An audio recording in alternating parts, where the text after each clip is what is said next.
देश और दुनिया की सारी खबरों के लिए आपके लिए मैं हर्षद दादिश लेकर आया हूँ द कंटेंट फैक्ट्री का न्यूज़ शो। सोमवार को हंदवाड़ा के काजीबाग इलाके में सीआरपीएफ की पेट्रोलिंग पार्टी पर आतंकियों ने हमला किया। सुरक्षा बलों ने तुरंत जवाब देते हुए एक आतंकी को ढेर कर दिया। हालांकि इस हमले में 3 जवान शहीद हो गए। इलाके को सील कर दिया गया है और आतंकियों की छानबीन जारी है। इससे पहले ही हंदवाड़ा में शनिवार को रात में हुए एनकाउंटर में सेना की 31 राष्ट्रीय राइफल के commander officer colonel Ashutosh Sharma सहित 5 जवान शहीद हो गए थे। मुठभेड़ के दौरान सेना ने 2 आतंकियों को मार गिराया था। इसमें से एक लश्कर-ए-तैयबा का टॉप कमांडर हैदर था। भारत ने पाकिस्तान को दिया फिर 2 टूक जवाब।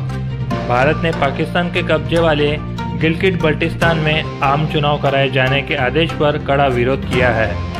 भारतीय विदेश मंत्रालय ने फिर साफ किया कि पूरे जम्मू कश्मीर लद्दाख के अलावा गिलगिट बल्टिस्तान भी भारत का अभिन्न हिस्सा है। दरअसल पाकिस्तान के सुप्रीम कोर्ट ने पिछले दिनों सरकार को गिलगिट बल्टिस्तान में आम चुनाव कराने और इससे संबंधित कानून में संशोधन करने का आदेश दिया था। भारत की प्रतिक्रिया इस आदेश के बाद आई है। विदेश मंत्रालय के मुताबिक चूँकि गिलगिट बल्टिस्तान भारत का अभिन्न हिस्सा है, लिहाजा पाकिस्तान इसे फौरन खाली कर दे और उनका यहाँ गैर कानूनी कब्जा है।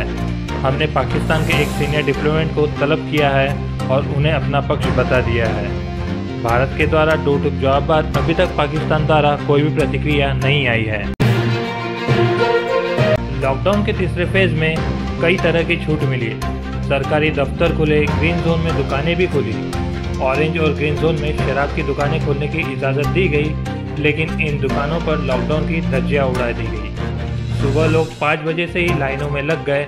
कई दुकानों के बाहर तो 2-2 किलोमीटर लंबी लाइनें लग गई। शराब के लिए लोग सोशल डिस्टेंसिंग को भूल गए। कर्नाटक में दुकानें खुली पर पहले नारियल अगरबत्ती चढ़ाकर पूजा करते नजर आए। दिल्ली में कई इलाकों में पुलिस को लाठीचार्ज करनी पड़ी और भारत में कई जगहों पर शराब की दुकानें बंद करवा दी गई।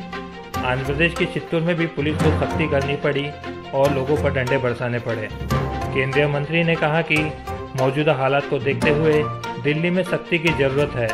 कोरोना का संक्रमण फैलने से रोकने के लिए सरकार को लॉकडाउन में कम से कम छूट देनी चाहिए।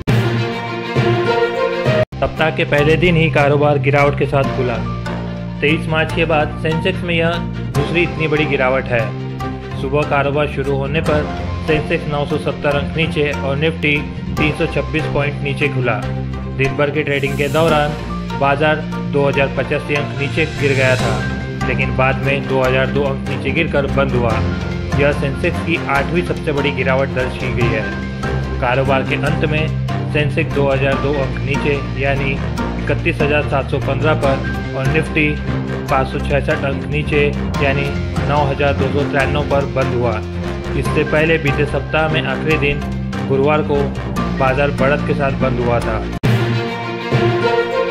रिलायंस इंडस्ट्री लिमिटेड और जियो प्लेटफॉर्म लिमिटेड ने सोमवार को ऐलान किया कि अमेरिकी कंपनी सिल्वरलिंक जियो प्लेटफॉर्म में 5,655.75 करोड़ रुपए का निवेश करेगी।